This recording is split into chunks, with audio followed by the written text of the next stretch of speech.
Hello there everyone, this is Grunax Aurelius from the Horny Herons, and this is spiraling technique. Spiraling technique is a tactic used to approach targets to either completely avoid or reduce incoming damage. Now, with your overview, you're going to want angular velocity, which you would have added in the tutorial for the overview, and transversal velocity you'll need to add. You won't need this permanently, it's just good to have to see whether or not you're going at an appropriate speed to be completing your spiraling technique correctly. Now, the transversal velocity is basically the speed is how fast you're going past a target. Now, I might do 3,000 meters a second, but that might not be actually how fast I'm going past a target. So if I open up the tactical overlay,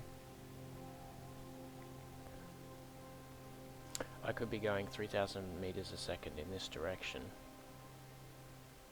but it might only show up as maybe passing these targets at a rate of maybe 700 meters a second. So basically the idea is high transversal with high angular will make it make you very hard to track or impossible to track by large caliber weapons. Now, we don't have any any form of large guns here, so we've just got sentries, which are a bit more threatening because they got better tracking, so it's something to worry about. Also be a bit better for demonstration purposes as to why to worry about drones. So it's got a tracking of 0.0126, but has a signature resolution of 400, and our signature radius is about 40. So because this basically says that the weapon system is designed to shoot battleship-sized targets, because I think the smallest signature radius on a battleship is 400. So because it's going to be hitting a much smaller target, its actual tracking will be reduced by about a factor of 10, so it'll be 0.00126. Don't really need to worry about this. I won't get into the mathematics as it's pretty boring. So that's that. It'll probably be a little bit better than what I just said it would be, because the micro warp drive blooms your signature radius by 500%. So it's still going to have nerf tracking against you because you're a frigate, but my apologies, it won't be as bad as it could be. Now, to approach target while keeping as much angular velocity as possible, so for the angle, you want to have your target roughly halfway between your ship and the edge of the screen. This will give you a very nice amount of angle. Now, all you have to do is double click once you've got that. We'll just micro warp and we'll engage. As you get closer, you'll need to constantly bring it in.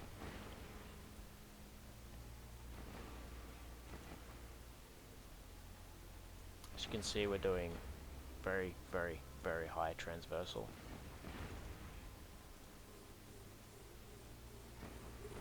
And high angular, so we didn't get hit on the way in. Now, because it's using an autopath orbit, the sentries might hit. No, they missed the gap.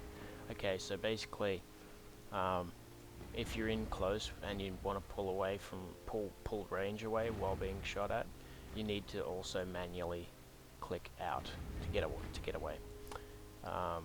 Because otherwise you'll end up with like close to zero transversal, and same with the angular, allowing practically perfect hits on you. So you have to basically spiral out as well when you're disengaging. Now, because we're too close to be hit by the sentries, we'll just recall them. This is the reason why drone boats are a bit scary, because sure, they have a battleship size weapon, I suppose, as per se, we'll just say because they're sentries, but they can also carry light drones, which might as well be fitting small guns on a battleship. Now, the damage won't be amazing because we're going reasonably quick, so we're having a little bit of trouble tracking, but they're still hitting reasonably well. A couple misses, but if we were webbed, you'd be losing hit points per target. So drone boats are a bit something to worry about. Now, as for missiles, I've got a Raven here. Now he's using cruise missiles. It's got 6 launchers, but we've got them split up so that there's groups of 3. The first 3 I've got loaded with Fury, which are the high damage output but have low damage application, and the Precisions basically are lower damage but more damage application, so they're more designed to hit smaller targets. Now, with the way missiles work, they don't use transversal angular velocity. They go off what your current speed is and your signature radius. Now, because missiles never miss, those 2 statistics just determine how much damage is going to be reduced before your tank's resistances take effect. Now, we're going to fire a volley of high damage first.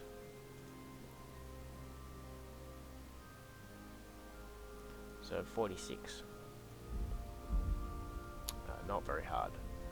If we fire a volley of precisions, should be significantly more. Yes, 135. So damage increase is much more.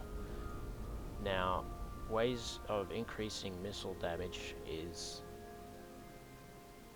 a target painter. Basically, it makes your signature radius look even bigger. Now, with the micro warp drive active and a target painter on you, your signature radius is ballooned up to, with this ship, 352 meters. It's massive, looking like a cruiser at the moment, maybe bigger. Now, if we fire the Fury missiles again, should be a slight damage increase. Okay, so it's increased by 10, so 55. And then with the precisions,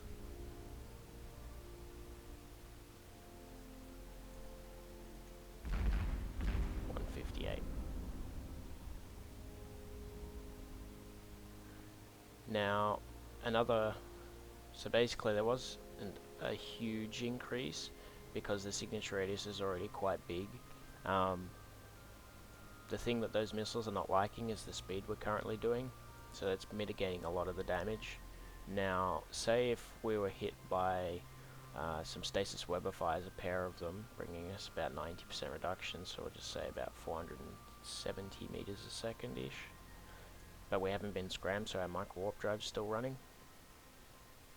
And we'll just let that get up to speed.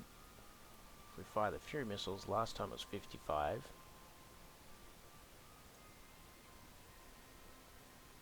$287. Huge increase. So, missiles like target painters and webs on smaller targets, same size targets, not generally necessary, but it is also quite helpful anyway. And with precisions, 581, huge increase. Now, if that was a full volley of 6, that would have been a lot of damage. So, missiles can be pretty dangerous. If you're approaching a battleship that's a missile boat primarily, spiraling is somewhat pointless because they're going to hit you regardless.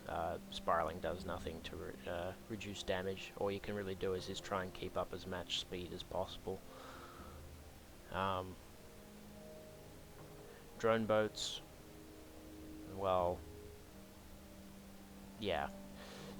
The fact that they can carry multiple different size weapon types because of all the different drones they can carry are pretty deadly. So if you're going to be tackling a drone boat, I really recommend you be doing it in a ship that has an active tank that doesn't use capacitor, such as like a dual ASB Merlin, for example, or a Breacher for that matter.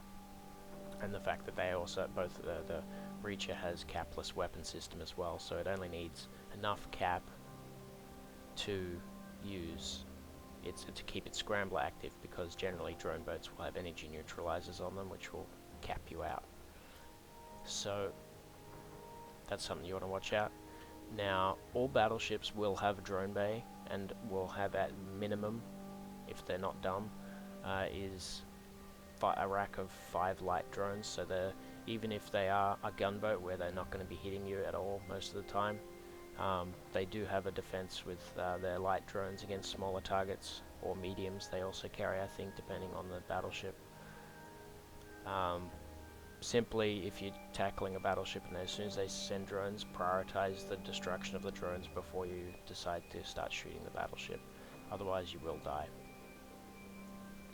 And one thing that battleships like to use, some of them, if they've got a spare high slot, they may have a smart bomb.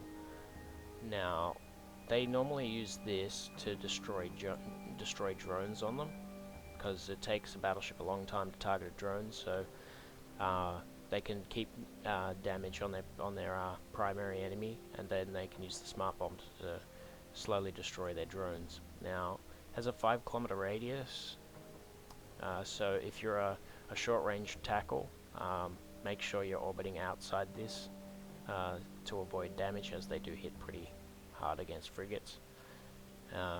Another note with the missile boats, if they're using torpedoes, I wouldn't worry about them too much. They don't generally do any damage, or not much damage at all, to frigates, so they're not to worry about. However, if you've been twin webbed and painted but you're not scrammed, so your micro warp drive's still running, turn the micro warp drive off so that you've got low signature radius, and well, you're going to be going slower, but torpedoes have much better damage application to large signature radius targets as opposed to slower targets. So going slower will increase their damage a little bit, but having next to no signature radius will heavily reduce the amount of damage you'll be taking, so that's one to keep in mind. And then, like the cruise missiles, battleships can fit rapid heavy missile launchers. It's basically a medium-sized missile that's been thrown on a battleship-sized launcher. The difference is they fire at twice the speed, so they shoot a lot faster, have better damage application, and they also have access to heavy precision missiles, which are like the cruise missiles but for the medium class, where they have less damage but much more damage applications. So if you see a rapid heavy missile launcher, Raven, or a missile battleship that just happens to be using them, tackling them is probably a bad idea.